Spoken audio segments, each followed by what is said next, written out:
This is a bird, and so is this, and so is this. On the surface, birds seem like one of the easier groups to define.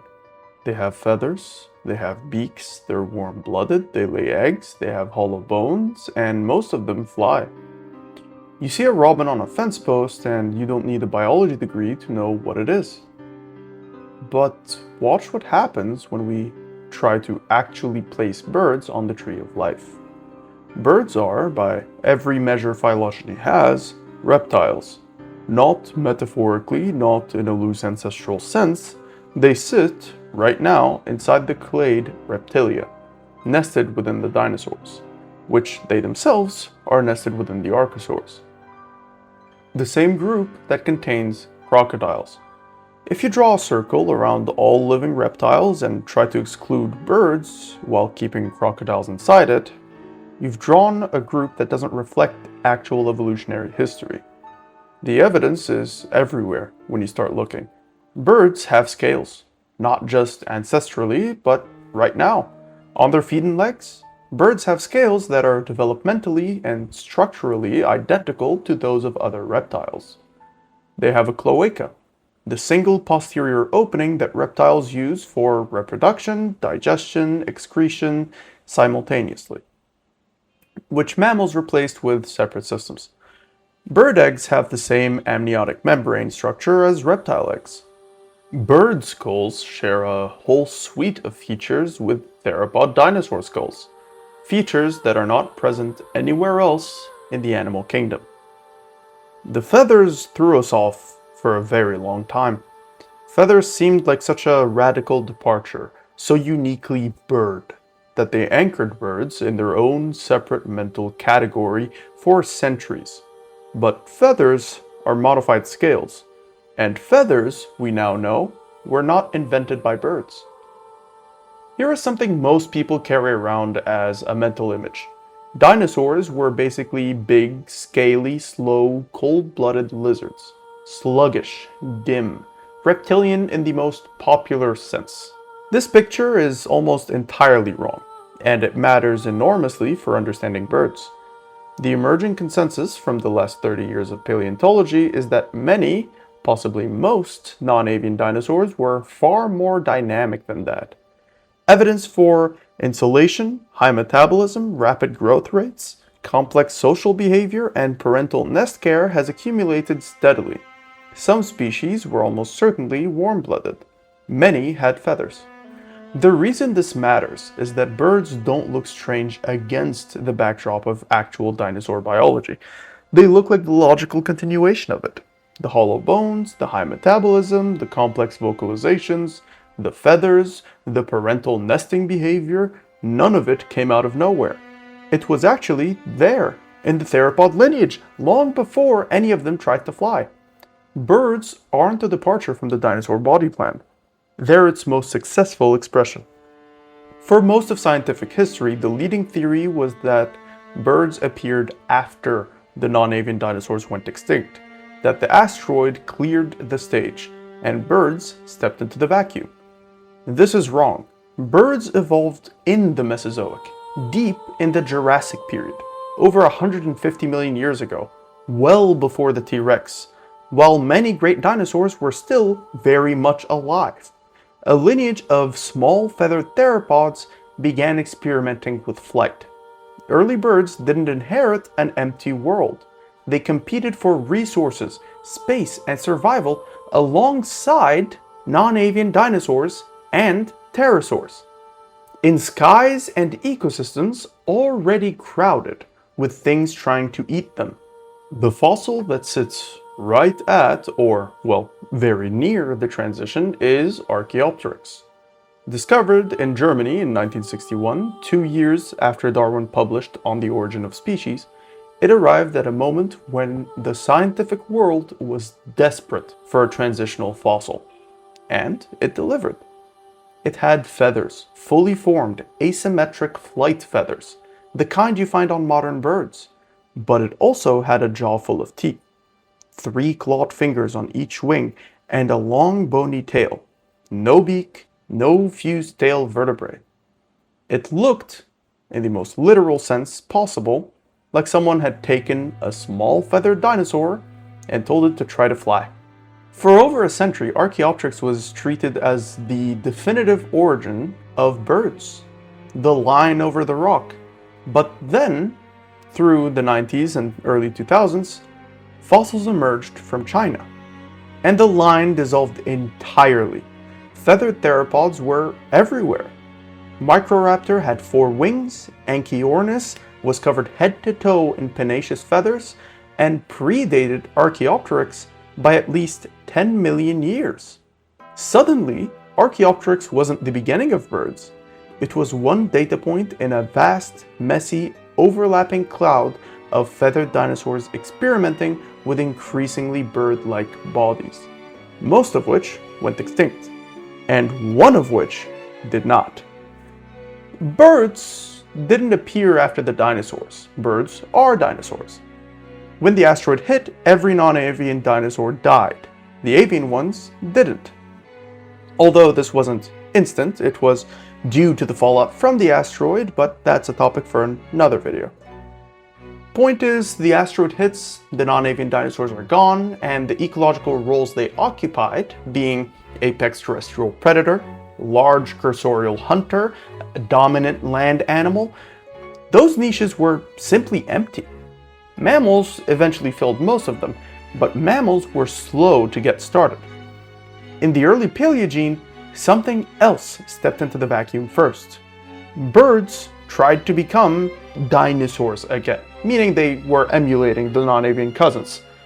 A family of flightless carnivorous birds evolved in South America, beginning around 60 million years ago, roughly 6 million years after the extinction event.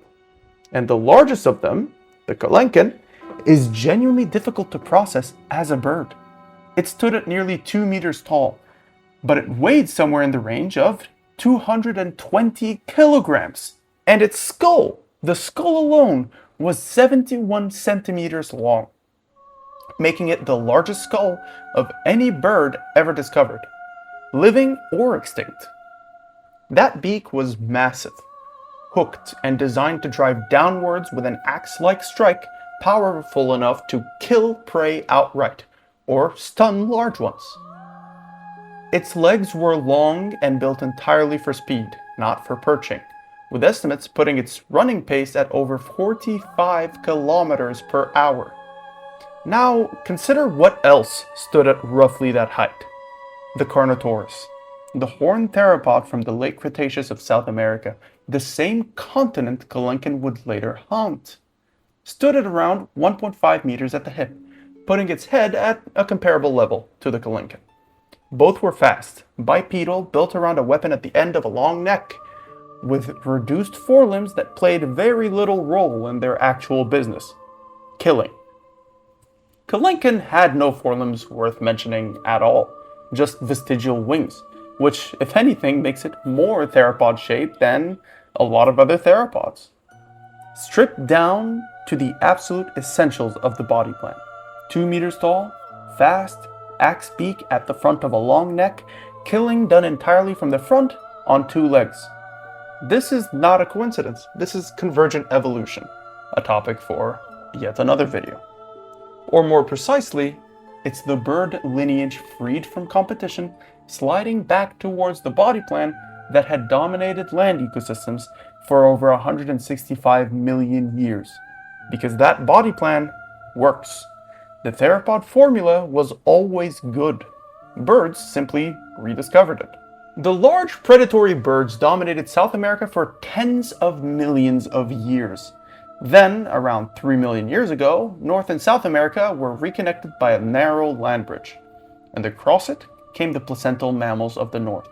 Large cats, horses, ground sloths, and crucially, large, fast, experienced predators that have been competing and evolving against each other in a much larger, more ecologically brutal landmass for millions of years.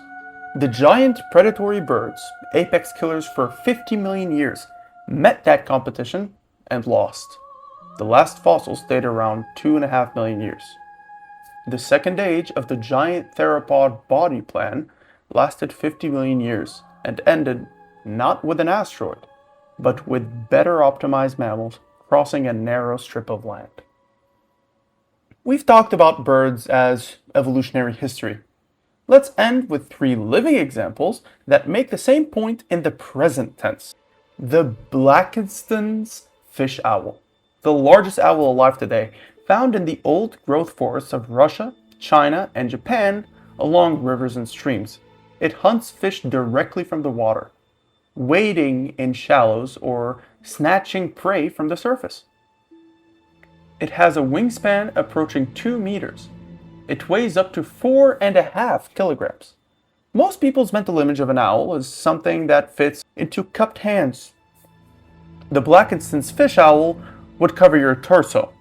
It produces a deep, resonant call that carries through forested river valleys at night. And it mates for life, with pairs holding the same territory for decades.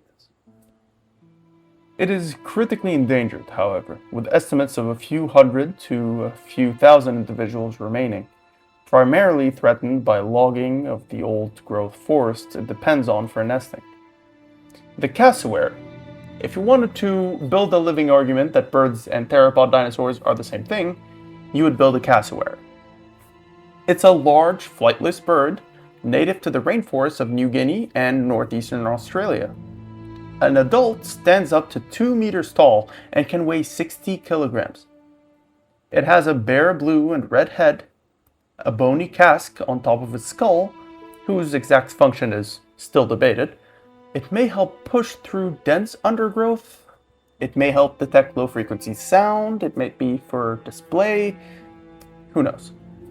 It has 3-toed feet, and the inner one, on each foot, carries a dagger-like claw, up to 12 centimeters long. The cassowary is widely considered the most dangerous bird alive. It doesn't attack often, but when it does, it kicks forward with those claws with enough force to cause serious lacerations or worse. There is a confirmed human death on record from a cassowary attack. And it also has a critical ecological role. It is one of the only animals large enough to eat and disperse the seeds of some of the biggest fruit in its rainforest ecosystem. If the cassowary goes, several tree species lose their primary means of seed dispersal. The peregrine falcon, the fastest animal on Earth. In a hunting dive called the stoop, a peregrine falcon has been recorded at speeds exceeding 380 kilometers per hour. It kills mid-air, striking prey with a clenched foot at speed and either killing on impact or seizing the stunned bird as it falls. It is found on every continent except Antarctica, nesting on cliff faces, and, increasingly, on the ledges of tall buildings in cities where urban pigeon populations provide a reliable food source. The peregrine is one of conservation's genuine success stories. Pushed to the edge of extinction in the mid-20th century by the pesticide DDT, which thins its eggshells, they were brought back through breeding programs and pesticide bans. Now, here's the taxonomic twists, because I can't help myself. You would look at a peregrine falcon and an eagle and assume they're close relatives. Both are large, sharp-taloned, sharp-beaked aerial predators. They occupy almost identical ecological roles. By every intuitive measure, they belong together.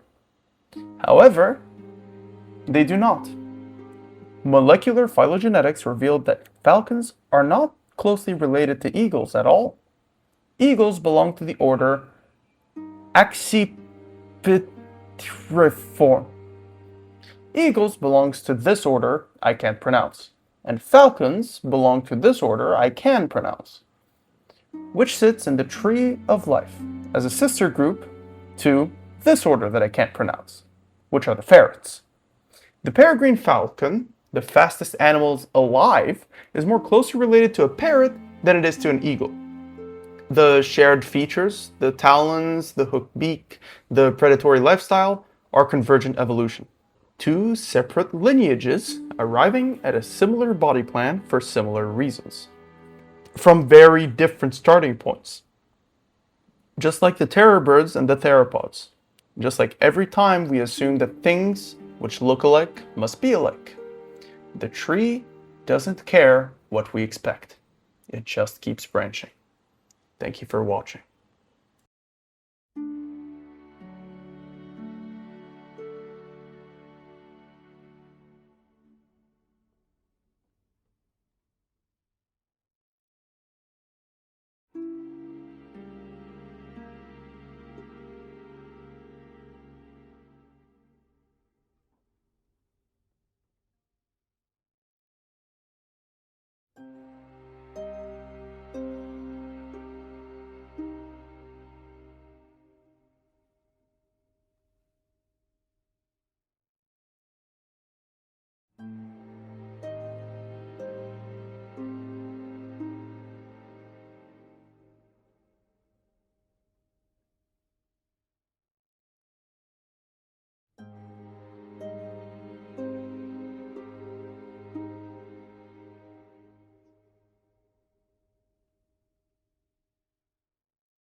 Molecular phylogenetics revealed that falcons are not related to eagles at all. At all, they're both birds. Are you stupid?